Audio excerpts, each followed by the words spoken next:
Is the Cavalry coming? That's right, it's a morning minute here on Cowboys Wire. It's finally week 6, which means many things for the Cowboys. Long-term injuries, guys that have been on the NFI, are finally able to start coming back and possibly return to the team over the next few weeks. Darren McFadden has been on the NFI since the season began because of his elbow, and James Hanna has a bone bruise in his knee that has kept him out. Now, McFadden offers an intriguing possibility because he's not only trade bait if the Cowboys wish to move him for a draft pick or some help somewhere else, but he can also play the change of pace third down role that Lance Dunbar currently does. And I think he still does have the necessary speed. He doesn't have the breakaway speed, but he does have the necessary game speed to be able to affect that position if he does come back to the roster.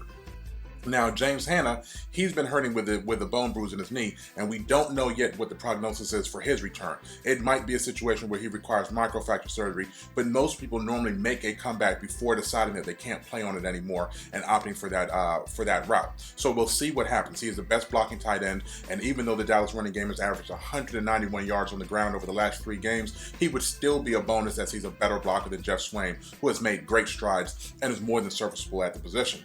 But the key things are the returns to practice of a couple players.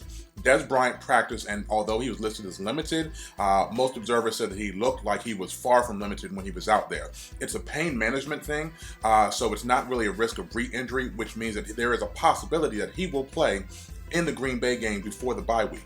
Now, Tony Romo was seen throwing with high velocity in practice, throwing to Cole Beasley, which means that he's right around the corner, and the Cowboys are right around the corner from having not one, but 2 very competent, high-level quarterbacks that can play in the NFL, which is more than half of the teams in the league can say. Half the teams in the league can't even say they have one competent quarterback, so the Cowboys will be sitting pretty. Now, Teron Smith had a full recovery, but he's not the only person because he was playing last week, and he made it through without re-injuring his neck, back, stinger, whatever you want to call it, back stiffness, all of that rolled into one. But the big thing is Orlando Scandrick on defense. He's missed the last couple games because he has 2 sore hamstrings, and the hope is that he'll be ready to go after week 6 because the Cowboys have the bye week. So going into week 8, that Scandrick will be back and help to further a secondary that has still yet to give up a 100-yard receiver. That's an interesting thing about this defense. No 100-yard receivers, no 100-yard rushers so far in the season, and that's amazing considering that they only have a pass rush for 1 game out of the 5 that they've played so far this season. It's an amazing job from the guys, the no-name defense, whatever you want to call it. They're stepping up despite the fact that they're not getting the pressure until this last game against Cincinnati. So that's it for your morning minute. Look at that. We reached 3 minutes again. But you know what it is. I'm KD Drummond for Cowboys Wire. Salute.